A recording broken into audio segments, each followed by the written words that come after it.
Hello, dear friends. Welcome to the Dream of Life Abroad channel.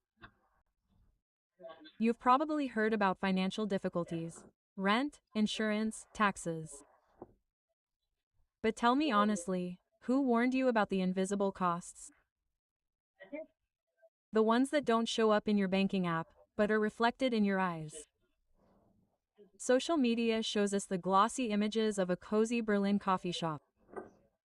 Sunsets over Toronto, happy faces against the backdrop of New York skyscrapers. It all looks like an endless honeymoon awaiting you. And at first, it is. New streets, a new language, new people. You feel the drive, adrenaline, and pride. But then it fades. You notice that you smile more often than you feel joy, that you're tired of being a successful version of yourself for others. An unspoken pressure appears. If you left, then you are obliged to be happy. And this is where the real story begins. Not about money, but about the psyche. Have you ever felt alone in a crowd of people?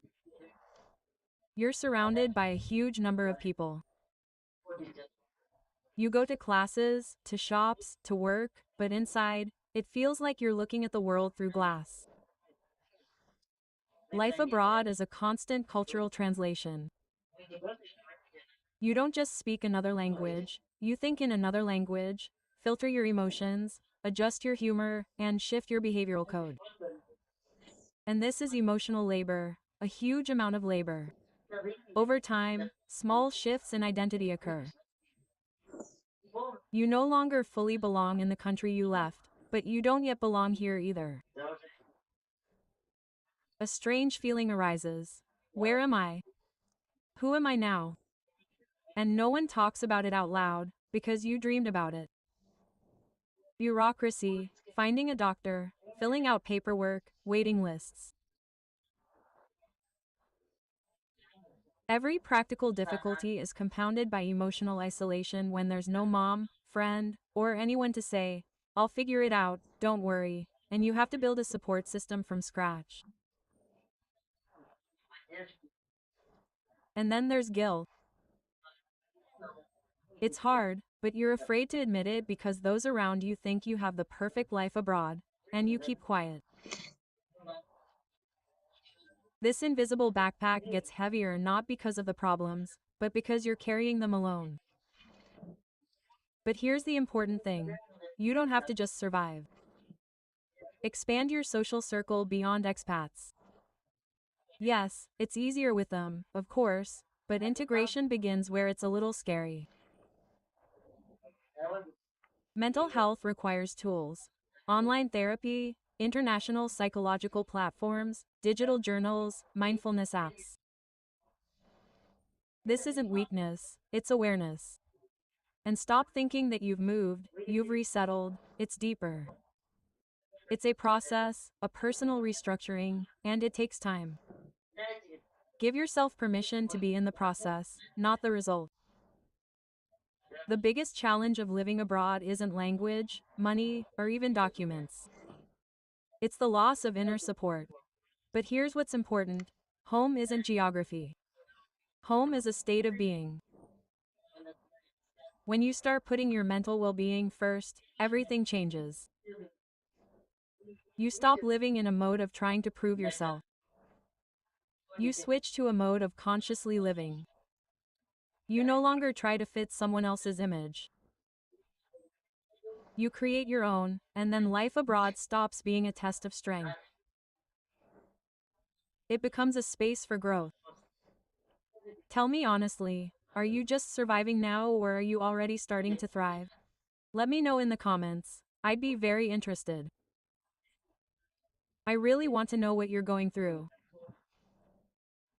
We'll see you very soon. Have a wonderful day, everyone. Bye bye. Hello, dear friends. My name is Masha. Welcome to my channel. Today I'm starting a very important conversation. One that many people keep quiet about, but worry about inside. Fear of the healthcare system in Germany. Yes, I've been living here for several years now, but I'll be honest, this fear doesn't just arise out of nowhere. It's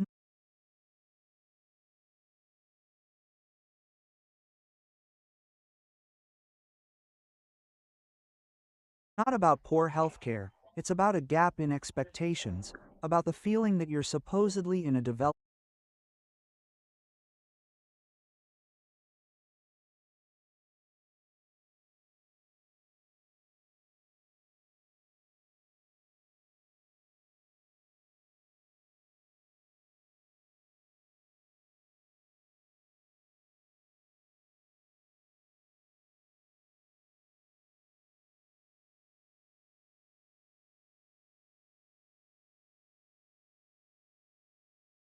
Country, but inside, you're anxious. When people first arrive, they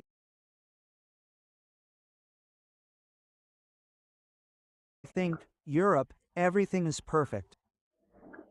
And then comes their first doctor's appointment. And that's where their first encounter with medicine begins. Here, it's often like hitting a wall. You come with a specific problem, and they tell you, first a general practitioner, then a referral, then a wait. Weeks, sometimes months. If you're used to being able to book an appointment with a specialist directly, it's already a shock. Add to that the letters from the insurance bill, the unclear wording. Even if you have public insurance, you still wonder, what if I have to pay for something? What if I misunderstood something? This feeling of uncertainty is debilitating. Anxiety gradually grows from simple confusion. It's no longer about paperwork, but about your health. Now imagine a doctor's office. You're nervous, you're in a foreign country, you're not entirely sure of the language, after all. And the doctor speaks dryly, quickly, and to the point, without unnecessary emotion. For Germans, this norm is clear, structured, and effective. But if you grew up in a culture where a doctor is almost like a caring mother, where they comfort you, explaining things at length and gently, then you feel cold inside. I remember how after one appointment I thought, I'm fine, but why do I feel so uncomfortable? And I realized it wasn't the diagnosis, it was the communication style. Here, the patient is expected to take the initiative. You need to ask your own questions, clarify your own needs, and read the prescriptions yourself. This is the model of being responsible for your own health. Many of us are accustomed to the doctor decides everything for me model, and this cultural shift creates tension. Of course, there's even an unspoken stereotype that efficiency is more important than empathy. And for an expat, it might sound like I'm not being heard, when in fact, I'm simply being treated according to protocol without further ado. Insurance is a separate story. Public and private systems differ dramatically. And for newcomers, it's a complete mystery. Some hear that private insurance is better. Others are afraid that public insurance won't cover important things. Some worry about co-payments and refunds. Financial fear is one of the strongest, because health is a vulnerability. And if you don't fully understand what you're paying for, the anxiety is doubly heightened. I've spoken with many people who put off visiting a doctor simply because they were afraid of incurring expenses or because they didn't know how to schedule an appointment. This isn't about medicine anymore. It's about a system that isn't always adapted to someone without local experience. And this is where systemic blind spots appear. Finding a doctor who speaks English or Russian can be a real quest, especially outside the big cities. Online booking doesn't work everywhere, and in some places, everything is still done by phone. And if you're nervous about speaking German, it becomes a real challenge. There are also digital services, but they're not always intuitive. There's no single, simple space where a newcomer feels confident. And ultimately, you get the feeling, I'm alone against the system. But you know what I've come to? The gap can be bridged. Not immediately, but it can be done. First, you need to accept that the system is simply different. It's not worse, it's structured differently. It's very strong in protocols, standards, and diagnostics. The level of technology here is incredibly high, but the format of interaction is completely different. Secondly, you need to arm yourself with information, read reviews, search for doctors through specialized directories, ask in communities, and don't be afraid to change doctors if you feel uncomfortable. This is normal, and most importantly, change your internal attitude. I'm not a victim of a foreign system, I'm learning to navigate it.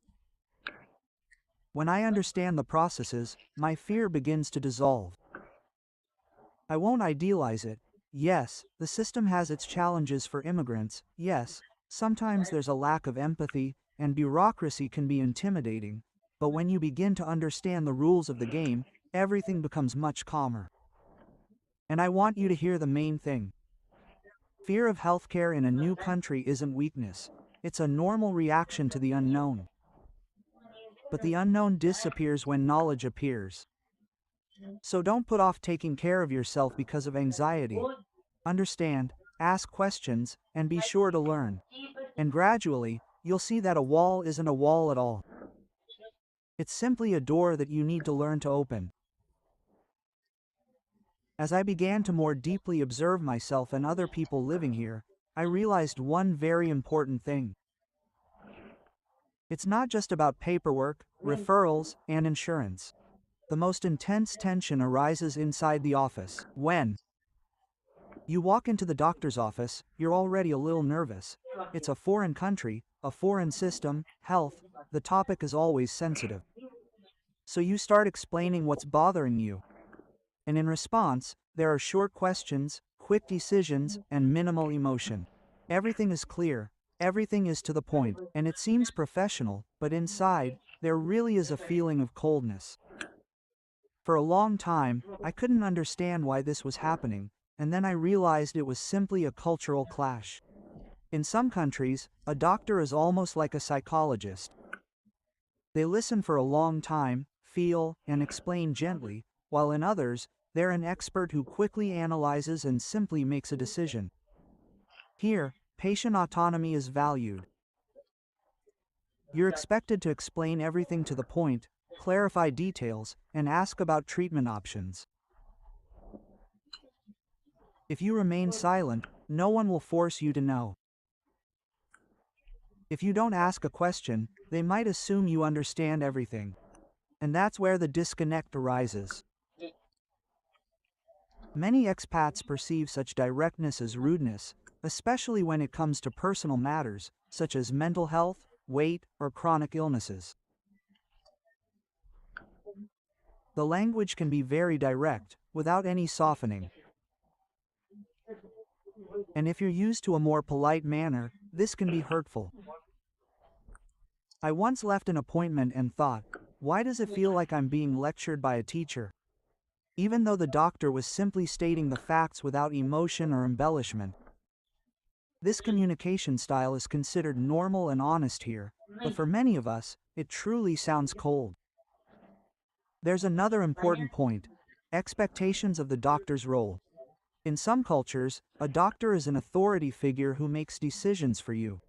You trust them and simply follow their instructions. Here, however, a partnership is more often expected.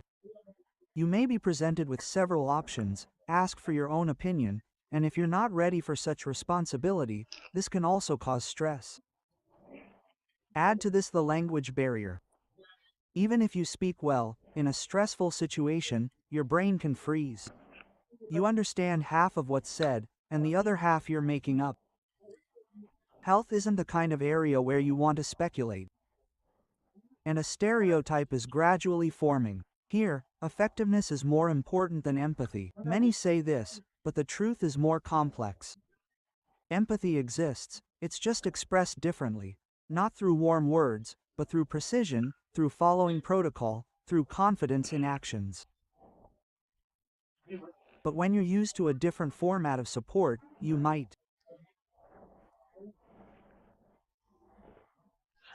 not consider it care. You might not even feel it or understand it. And these small misunderstandings lead to great anxiety. Not because medicine is bad, but because we have different understandings of what care means. I think it's crucial to realize that sometimes what we need isn't for the system to change, but for us to learn how to communicate effectively within it, to ask questions, to request clarification, to speak up if something isn't clear.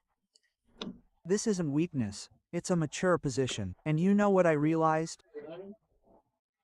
Over time, when you begin to speak more confidently, when you're not afraid to clarify something, ask again, or even ask for clarification, the relationship changes, and you're no longer lost in someone else's system. You're a participant in the process, and the fear begins to recede. Another topic that's rarely discussed out loud, but it often underlies anxiety, is money. Even if someone assures you that everything is under control, you still have this question inside. What if I have to pay? What if I misunderstood something? What if my insurance doesn't cover it? Quote, when you first arrive, the insurance system truly seems like a confusing maze. Public and private contributions, co-payments, and reimbursements.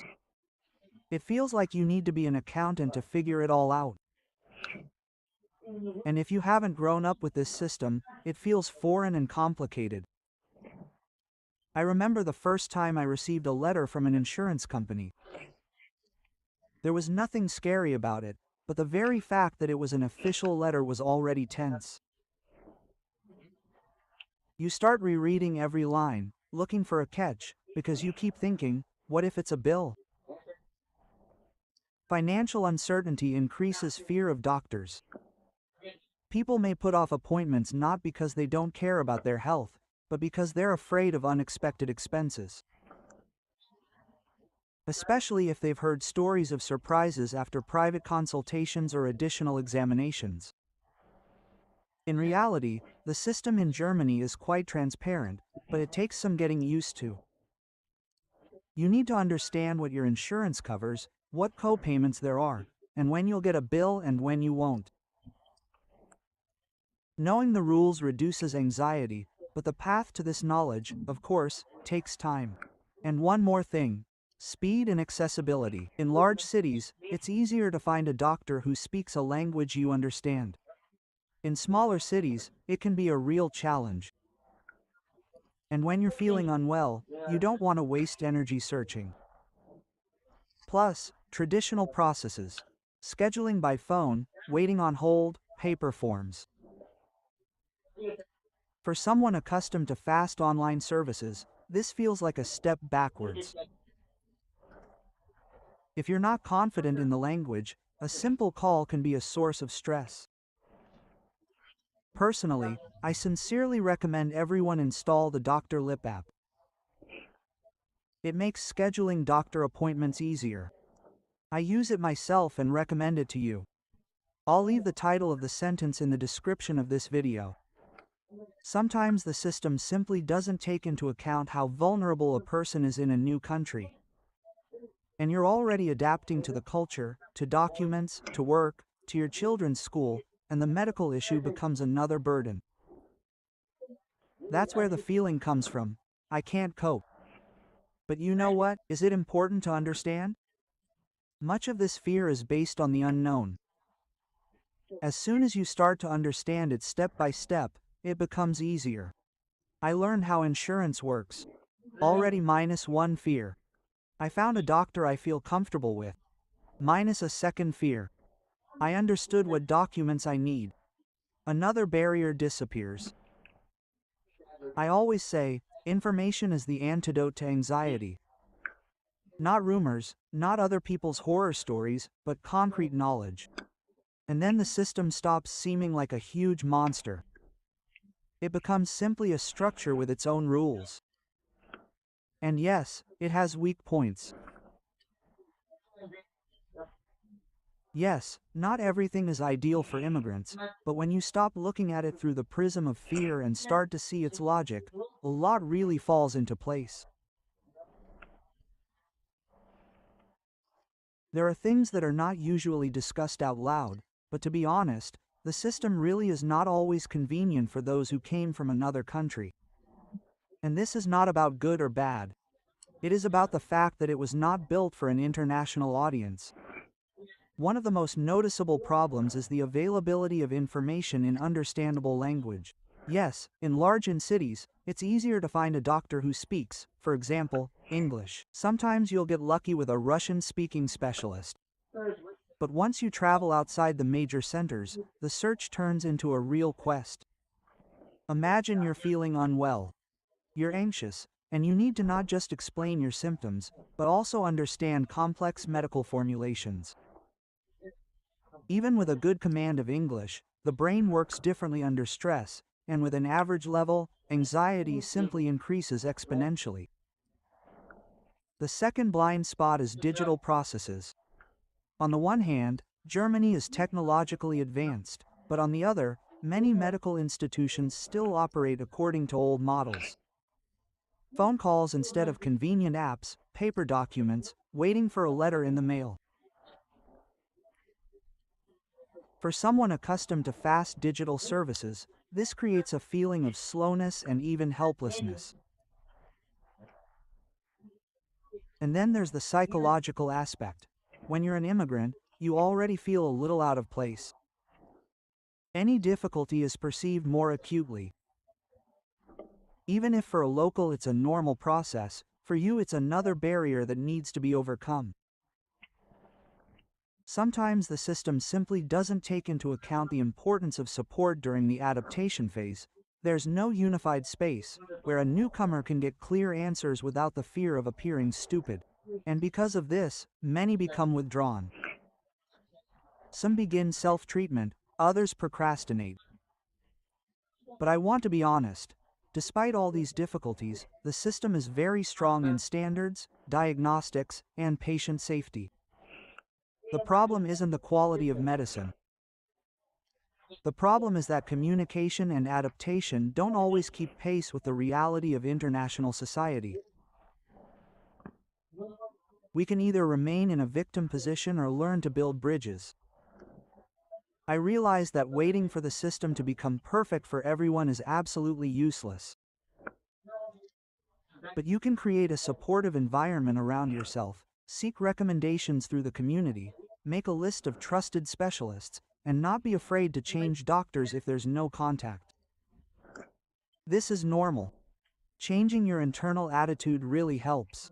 Instead of, I don't understand anything, it's better to say, I'll figure it out. Instead of, I'm scared to go, I say, I'll prepare. Write down your questions in advance. This has saved me more than once here. You can take a translator with you on your phone or ask for explanations to be slower. This is not I'm ashamed, and you know what's surprising? When you start acting confidently, relationships change too. People sense your position. You stop being a lost newbie. You become a true participant in the process. The gap exists, but it's not insurmountable. It's not an abyss, it's a bridge that just needs to be built step by step. And you know, friends, we can endlessly discuss problems, cultural differences, bureaucracy, lack of information. But to be honest, fear doesn't go away when the system changes. It goes away when we change. I realized one thing. In a new country, you can't be a passive patient. Here, it's important to become an active participant in the process. Don't wait for them to tell you everything, but ask questions. And don't remain silent if something isn't clear. Don't nod obsessively if you're not sure you've understood. Preparation is power. Before an appointment, I now always write down the symptoms, duration, and my specific questions. If necessary, I translate key words in advance. This relieves half the stress, because you enter the office no longer confused, but focused. It really helps to search your doctor. Yes, it may take time, yes, sometimes you'll have to change specialists, But when you find someone you feel connected to, everything changes. The feeling of a cold system disappears, and human dialogue appears. And another important resource is the community. And not horror stories in the comments, but adequate recommendations. Lists of trusted doctors, the experience of people who have already gone this route. This saves nerves and gives a feeling that you are not alone. And with all this, it is important to see strengths, safety standards, clear protocols, a high level of diagnostics. This is not chaos, it is a system that operates by its own rules. Yes, sometimes it is dry, sometimes without unnecessary emotion, but with an emphasis on results. I think expats' fear of doctors is deeply rooted precisely because it consists of many small factors: language, money, cultural differences, the feeling that we are strangers here. And when all this is layered, the feeling of a big problem arises. But in fact, it is not one huge wall. It is many small bricks, and each of them can be dismantled. I do not idealize and don't discount other people's negative experiences. They are real, but I advocate embracing awareness instead of panic, verified information instead of rumors, and taking gradual steps instead of avoidance. The most important thing is not to transfer fear to your health, not to postpone a visit because of anxiety, not to tolerate pain because I feel uncomfortable or afraid of being misunderstood. We have the right to quality care. We have the right to ask questions. We have the right to be heard, even if we speak with an accent. When knowledge appears, confidence comes. When confidence comes, fear goes. If this video helps even one person stop putting off an important doctor's appointment, then all this talk today was worth it. Have a wonderful day, everyone. Thank you for your attention, and see you next time. Yeah. Hello, friends, and welcome to my channel. My name is Masha. Imagine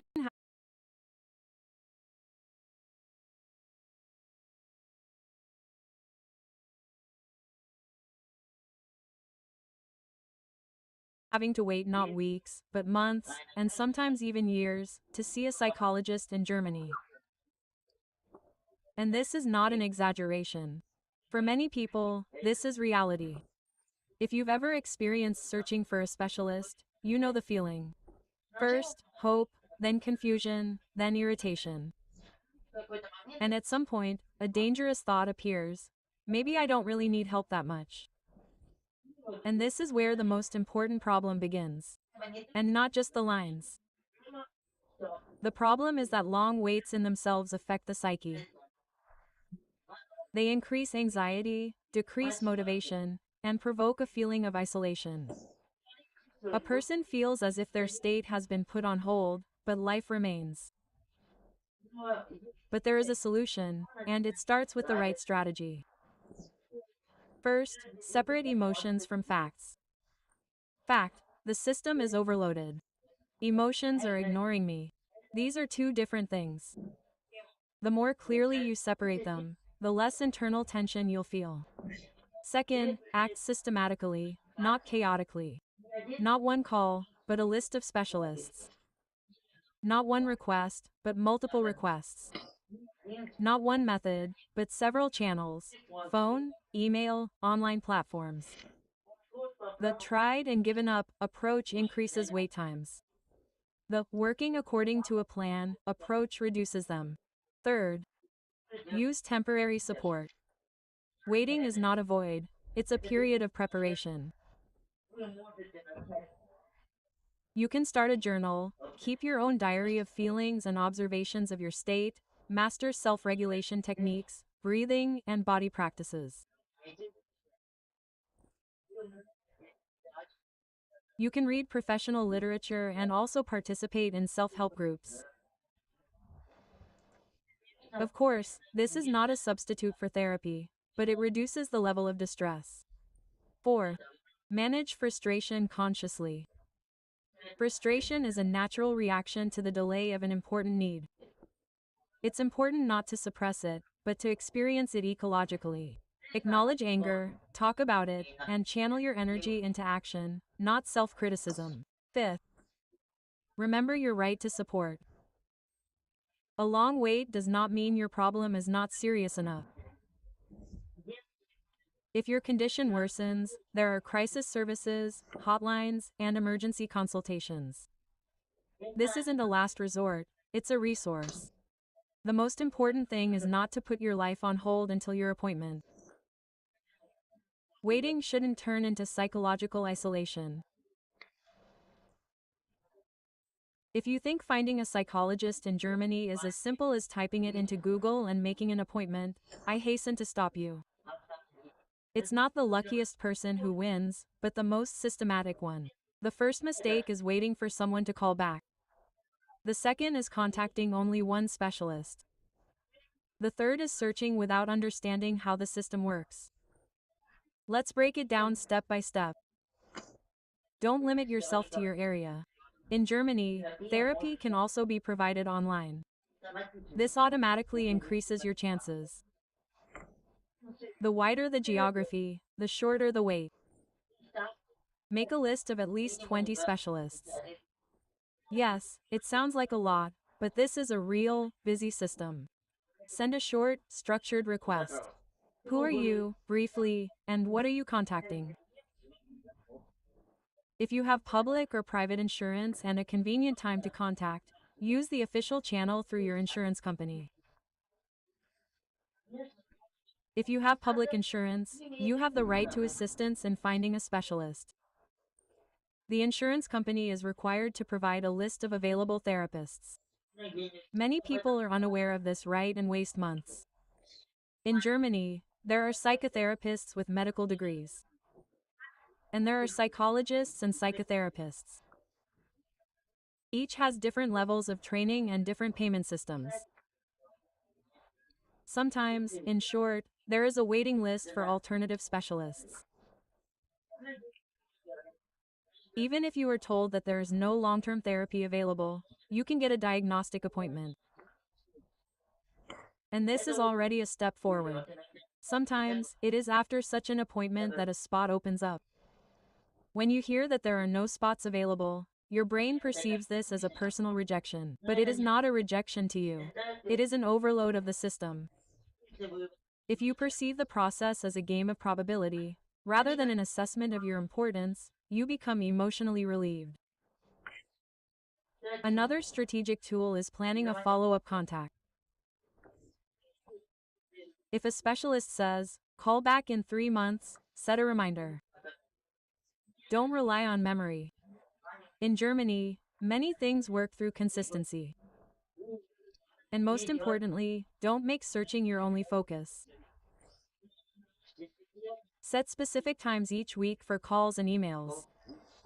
For example, Tuesday and Thursday from 9 o'clock to 11 o'clock. That's it. The rest of the time, live, work, and take care of yourself. Constant monitoring increases your anxiety. Now comes the most interesting part, something rarely discussed. Queues are a reality, but within this reality, there are legitimate, working ones, and simply less obvious ones. If your condition deteriorates sharply, with severe depression, panic attacks, or thoughts of self-harm, this is no longer planned therapy. This is a reason to contact a crisis service or a psychiatric outpatient clinic at a clinic. In Germany, emergency psychiatric care is faster than planned psychotherapy. If you have public insurance and can't find a therapist within a reasonable time, you have the right to see a private specialist and submit a claim for payment through your insurance company. Yes, it's bureaucratic, but you need to collect refusals, but this is a real tool that can reduce the wait. Individual therapy is the busiest. Group therapy is more frequent, more accessible, and starts faster. Paradoxically, for many, it's even more effective because it adds a sense of support and normalization. I'm not alone. In Germany, there are insurance-approved digital apps for anxiety, depression, and insomnia. They can be prescribed by a doctor. This isn't a replacement for therapy, but rather structured support. A family doctor can refer you to a specialist with an urgent note, recommend specific contacts, and temporarily prescribe supportive treatment. Many people underestimate this step, but in vain. Now about the psychological side. When you feel like the system isn't moving, learned helplessness sets in. This is a state in which a person stops trying because efforts don't yield immediate results. It's important not to let the brain ingrain this scenario. Every call is an action. Every request is a movement. Every refusal is a statistic, not a sentence. And one more important point about wording. In letters and phone calls, it sounds better not to me. I feel bad, I'm in despair. A structured description. I have a diagnosed anxiety disorder, my symptoms are getting worse, I'm actively seeking therapy, and I'm ready for the next available time. Clear, calm, and to the point. This is taken much more seriously. Let's talk about how to avoid burnout while you wait. This is where the most subtle part begins, because finding a specialist is a strategy, and waiting is psychology. The most common mistake is putting life on hold until therapy begins. I'll start working with a psychologist, and then things will get easier. But a month of waiting turns into emotional stagnation. To prevent this, you need to create an internal support system. First, a regimen of mental stability. The psyche thrives on predictability. Sleep at the same time, eat regularly, and engage in minimal physical activity. Even a 20-minute walk daily reduces cortisol levels. Yes, this is the foundation. Without it, no techniques work. Second, containment of worries. If anxious thoughts swirl all day, assign them a formal time, for example, 15 minutes in the evening. Throughout the day, tell yourself, I'll think about this at 7 p.m. When the brain knows that anxiety isn't being ignored, but rather postponed in a structured way, its intensity decreases. Third, an anticipation diary, not a diary of suffering, but a diary of observations. Record your mood level on a scale of 1 to 10. 3 non-judgmental facts per day. 1 action you took for yourself. This creates a sense of control. 4.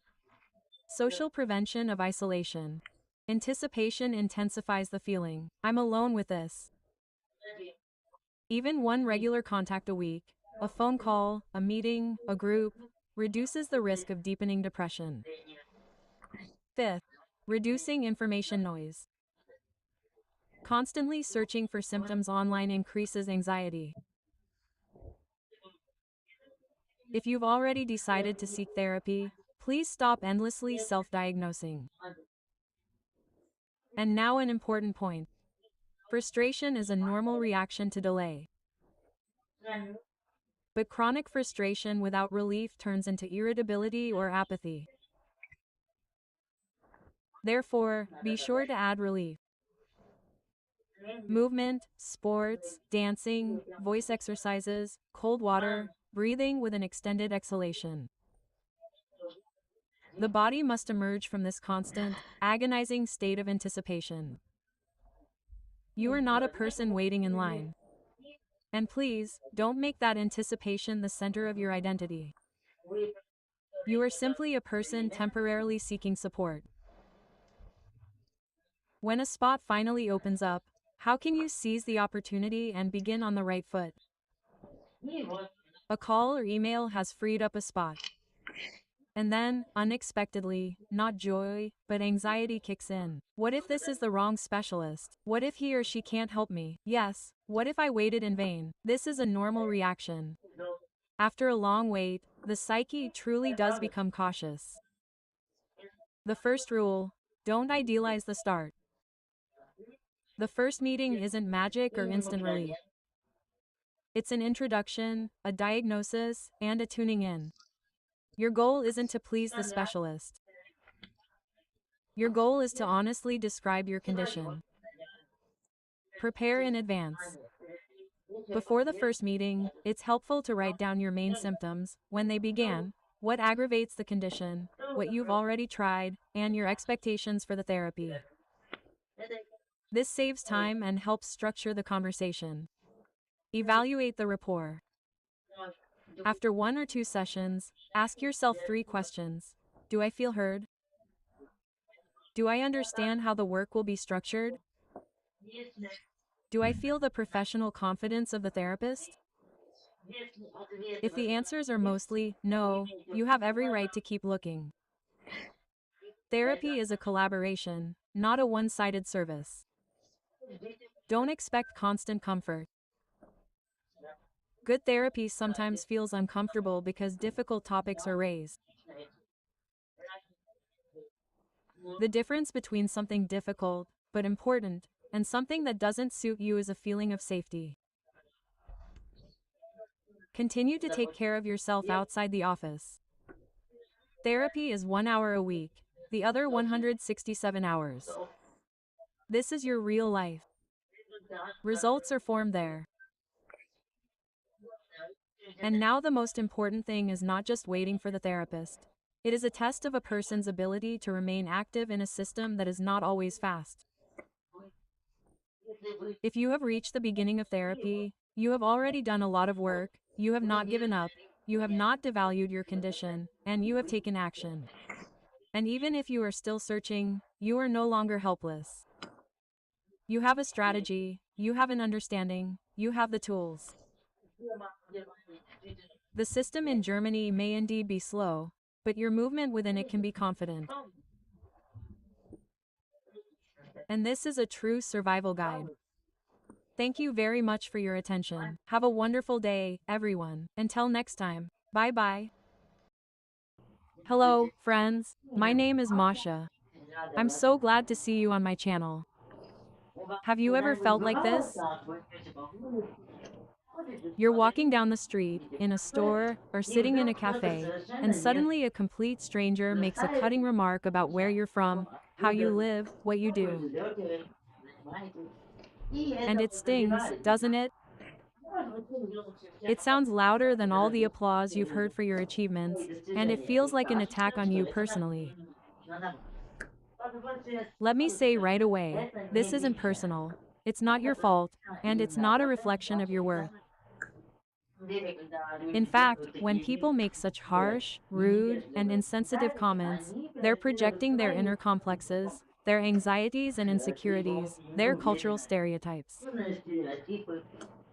They convey all of this through other people's stories, other people's experiences, and other people's lives.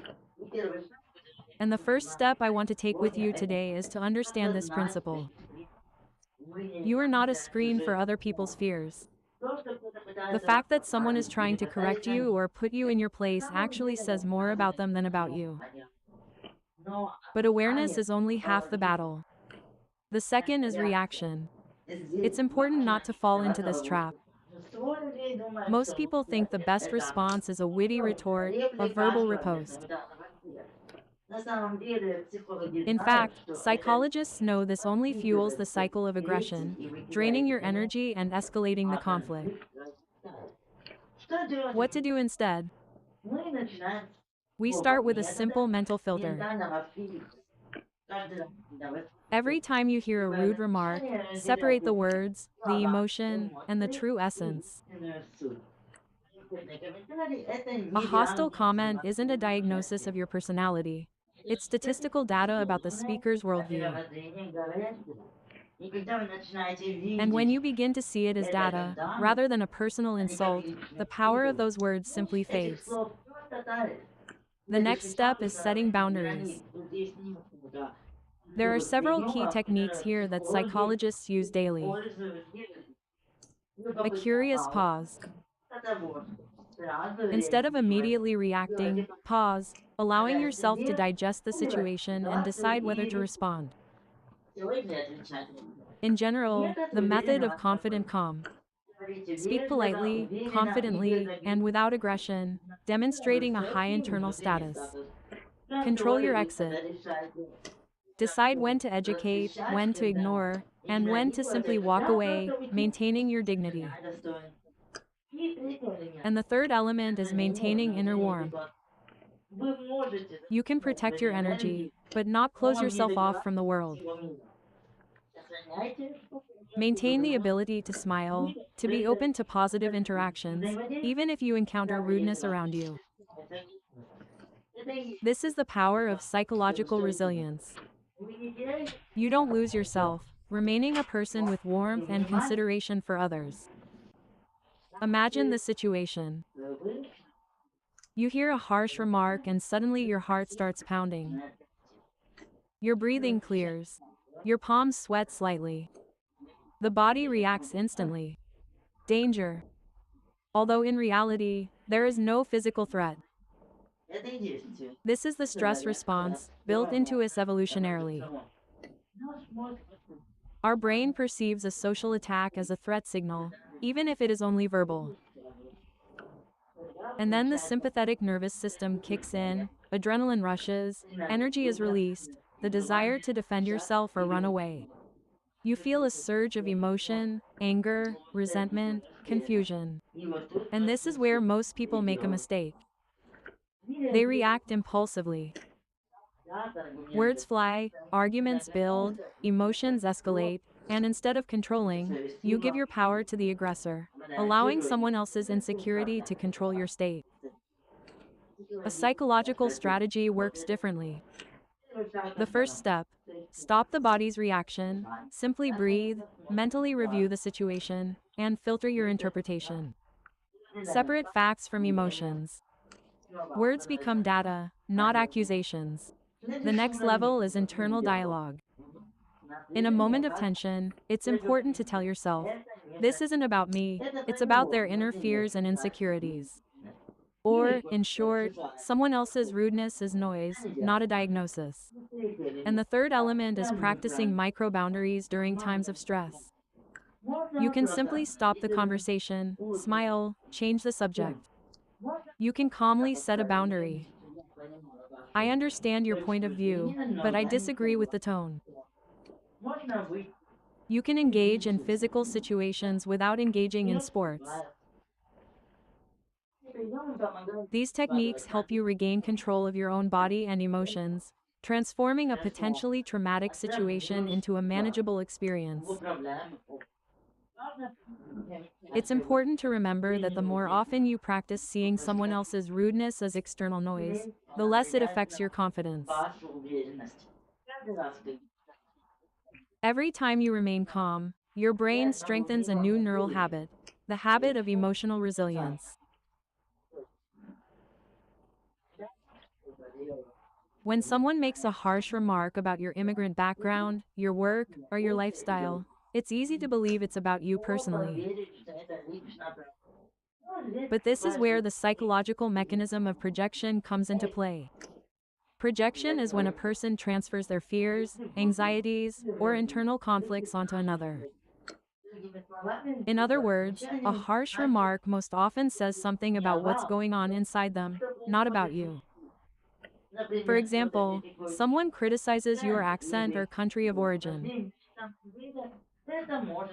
What it might actually mean is, I feel insecure about my place and need to put someone down to feel in control. You're seeing an external expression of another person's internal struggle. The first step to recognizing this is to shift your perspective. Instead of being the target of an attack, become an observer.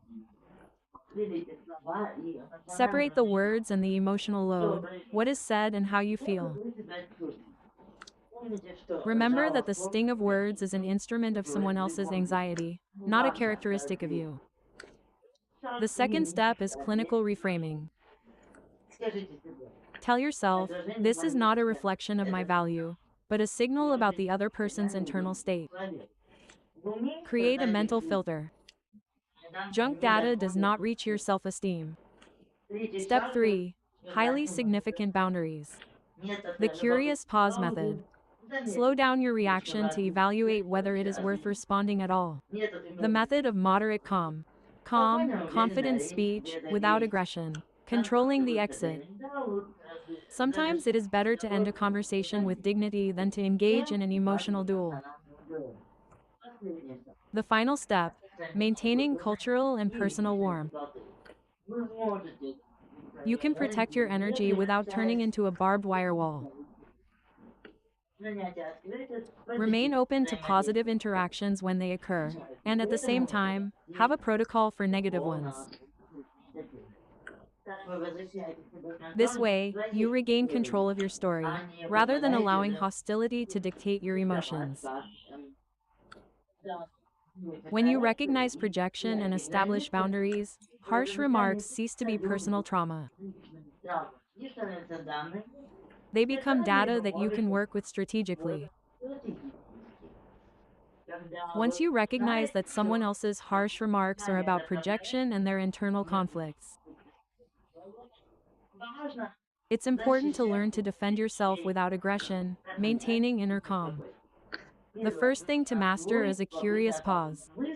You hear a harsh remark, and inside you there arises the desire to respond immediately, to defend yourself, or even to attack. Pause, allow yourself to digest the situation.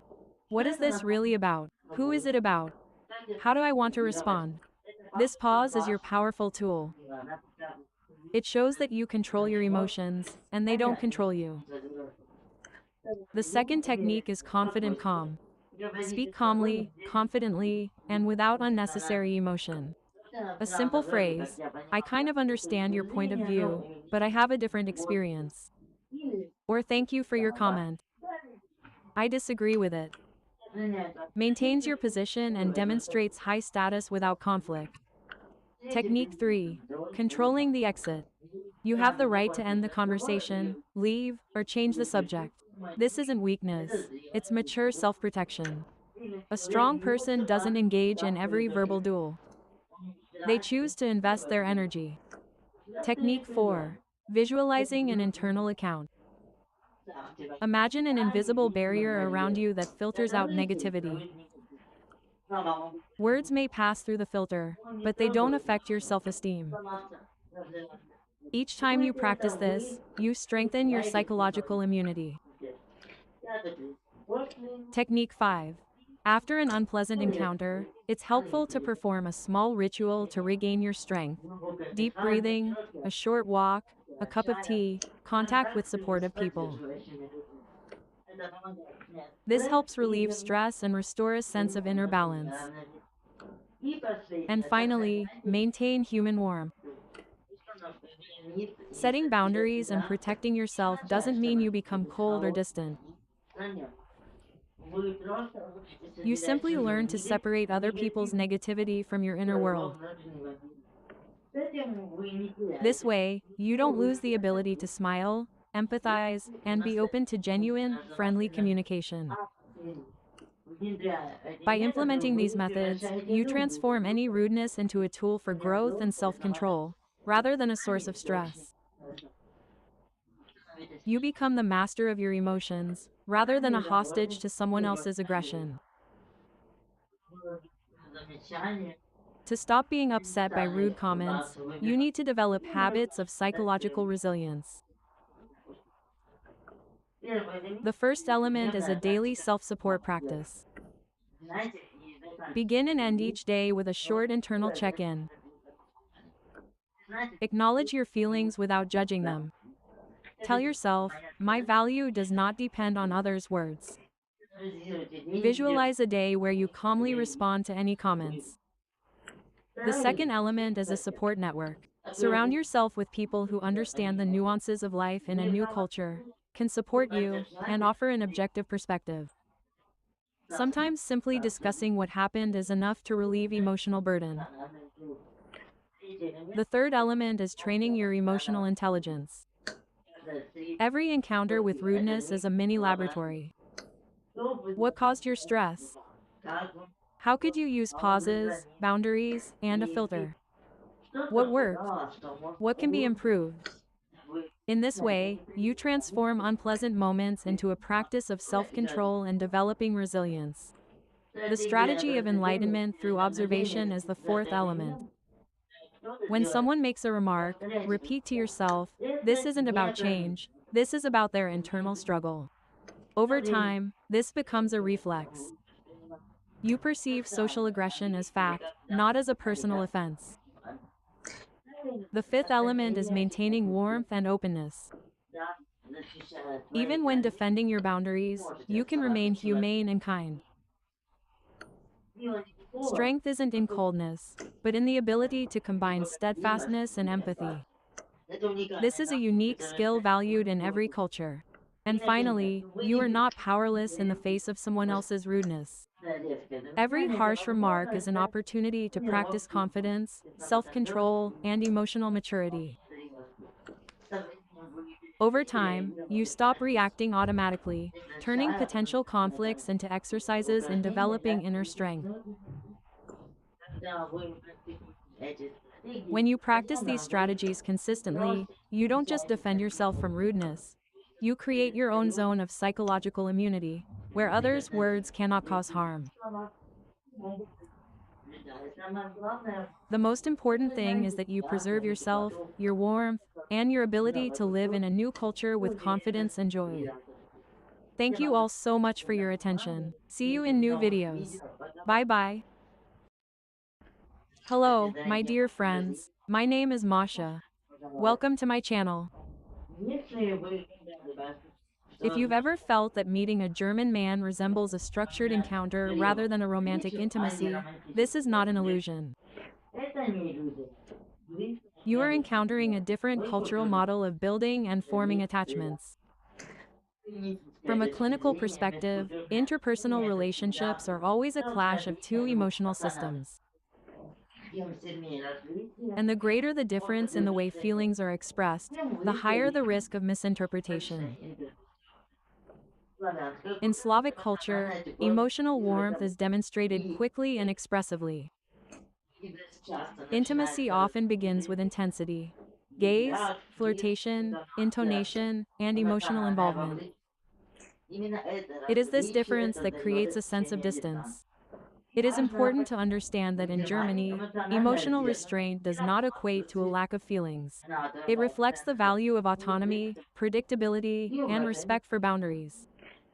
In psychology, this refers to a culture with a low level of contextuality and a high level of direct communication. A direct question is not coldness.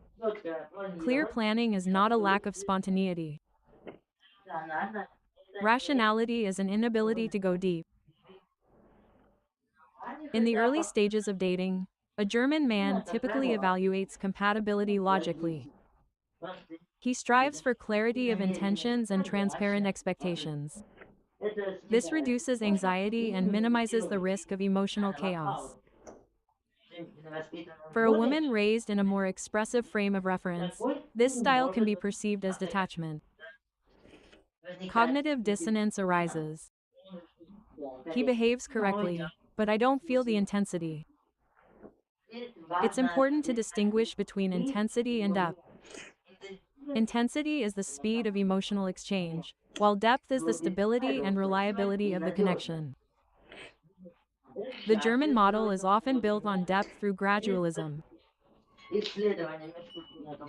Intercultural communication studies show that in societies that highly value personal autonomy, people are more cautious about entering into emotional dependence. This is not an avoidance of intimacy, but a strategy for maintaining it. Of particular importance is the phenomenon I call emotional economy. In this system, feelings are not demonstrated up front. They are confirmed by actions, regularity, adherence to agreements, and predictability of behavior. If a man systematically maintains contact, plans meetings in advance, and keeps agreements, these are indicators of investment. They're simply expressed behaviorally, not expressively. Why does this feeling of coldness arise? Because the slackish emotional model relies on early displays of warmth as a signal of security. In the German system, security is created through stability, and warmth emerges later. When we interpret behavior through the lens of our own culture, we tend to see a deficit where, in fact, another form of expression of affection exists. A key psychological barrier early on is the fear of losing autonomy. Many German men are wary of intense emotional dynamics, as they can be associated with instability. Therefore, distance is a way to control the pace, not a refusal to get closer. How should we act in this situation? First, adapt the communication method to the culture. Direct clarity reduces anxiety. If warmth is important to you, state it directly, without accusatory overtones. Second, learn to recognize behavioral markers of interest. In stable cultures, obligation is the language of orders. Third, abandon the expectation of instant emotional synchronicity. In interpersonal relationships, it develops more slowly, but often proves more resilient. The main principle I suggest you grasp at the beginning of this journey is that difference is not an obstacle to intimacy. It requires psychological flexibility first and foremost. Now let me delve into a more subtle level. A psychological defense mechanism. Many women formulate it this way: he's nice, but closed. We talk a lot, but it's as if we're not talking about feelings. He analyzes, rather than experiences. And here it's important to understand that what you're facing isn't an emotional void, but a logical filter. In German culture, cognitive processing often precedes emotional expression. First thought, then feelings, out loud. First analysis, then recognition. This isn't a lack of depth, but a different order of accessing it. In clinical psychology, there's a concept called emotional regulation through rationalization. A person reduces anxiety by structuring experiences logically. In cultures that value control and predictability, this strategy is strengthened. So, when you share something emotional, the response is, let's figure out why you feel this way. This isn't devaluation, it's an attempt to help through a familiar tool. But for the Slavic psyche, at a moment of vulnerability, it's not a solution that matters, but participation. And that's where a disconnect occurs. You seek emotional resonance. He offers logical understanding. You want to hear, I feel this with you. And he says, how can we resolve this? These are different languages of intimacy. It's also important to consider the social factor. In Germany, independence is encouraged from childhood. Emotional dependence is viewed with caution. A man may fear intense emotional dynamics because they are associated with a loss of control or even conflict. Drama is a particularly sensitive topic. Any sharp emotional reaction can be perceived as a signal of potential relationship instability. What happens at this moment? He slows down, becomes more cautious, and becomes analytical. Not because he doesn't care, but because he is protecting stability. How can this barrier be overcome? First, separate the two stages, understanding and experiencing. If you want support, define the format. For example, what's important to me now isn't a decision, but simply that you hear me. These aren't weaknesses, but rather a clear request. Second, use directness as a safety tool. In a culture that values honesty, openly articulating feelings reduces your partner's anxiety. When emotions are named calmly, without accusations, they cease to seem threatening. Third, don't demand immediate depth. In the German model of intimacy, well, this very intimacy develops gradually. Once trust is formed, emotional disclosure can be very deep and lasting. Many mistakenly perceive restraint as an inability to express feelings. But attachment research shows that in stable social systems, partners more often demonstrate affection through consistency rather than intensity. It's important to learn to recognize progress. Does he share his personal history? Does he talk to you about the future? Does he discuss their values? These are signs of deepening. An intercourse couple goes through 3 stages: fascination with differences, conflict of interpretation, and conscious integration. You're probably in stage 2 now. And the key question here isn't why he's so emotionless, but whether you're ready to expand your own model of intimacy. Now let's talk about something that causes almost physical irritation in many women.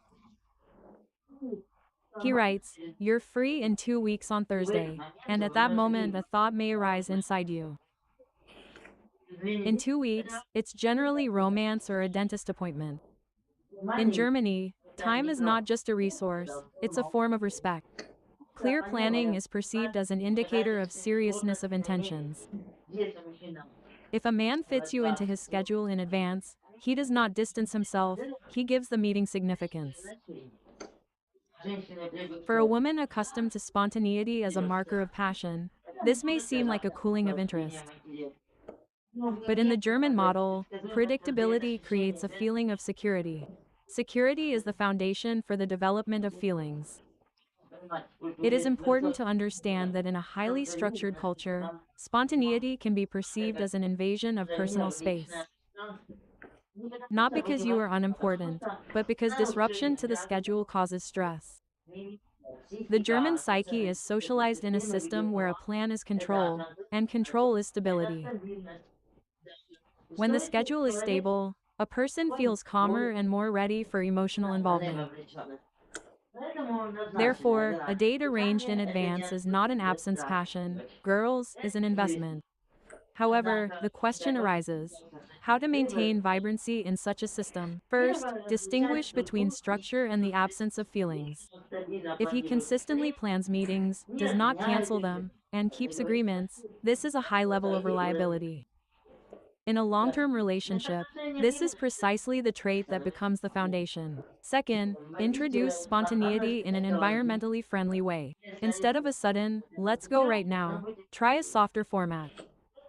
How about doing small, unexpected things sometimes? Third, use planning as an advantage. When life is organized, there is space for quality time together. Spontaneity can be built into a planned date. An unexpected route, an unconventional topic of conversation, an element of surprise. Many women mistakenly interpret a strict schedule as emotional dryness, but research on relationships in countries with a high value of order shows that stability increases long-term satisfaction in a couple. And this is where an important shift in thinking occurs. Passion is not always chaos. Sometimes passion develops where there is support. If a man plans for the future, discusses dates together, and booking trips is a sign of commitment to the future. In cross-cultural dynamics, it's important not to break your partner's system, but to create a third, shared model. You bring flexibility, he brings structure, and together you create your balance. This is where the most subtle and dangerous things happen. You're already dating, he's stable, reliable, and correct, but inside you, the feeling periodically arises: "I don't have enough warmth." And this is where the relationship begins to crack, because you say, "You're kind of cold."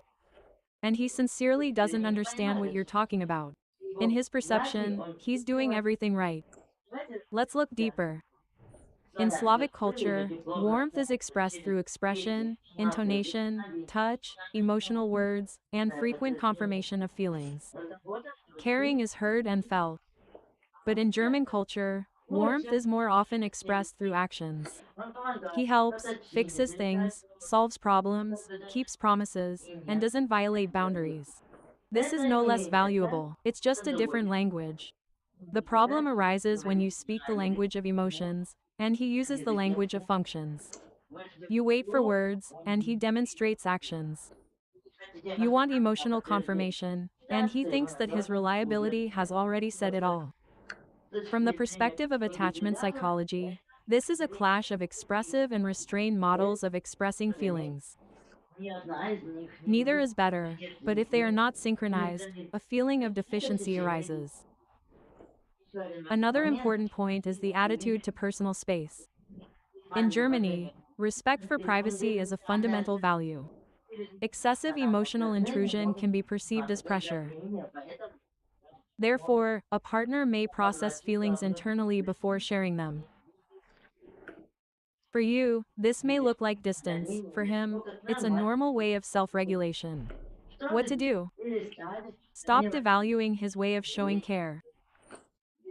If he is stable, reliable, and consistent, this is a form of attachment. Gently teach him your language of warmth. Not through demands, but through specifics. It is very important for me to hear words of support. Or I am pleased when you show more physical contact. In a culture of directness, such requests are perceived as normal if they are not sounded as accusations. You can create micro-rituals. Intercultural couples become resilient when they form their own traditions. For example, a weekly evening just for you. A short message in the morning. A certain way of saying goodbye or small symbolic gestures. Micro-rituals create a sense of belonging. They connect structure and warmth. And another important mindset shift. Don't try to turn him into a more emotional version of you.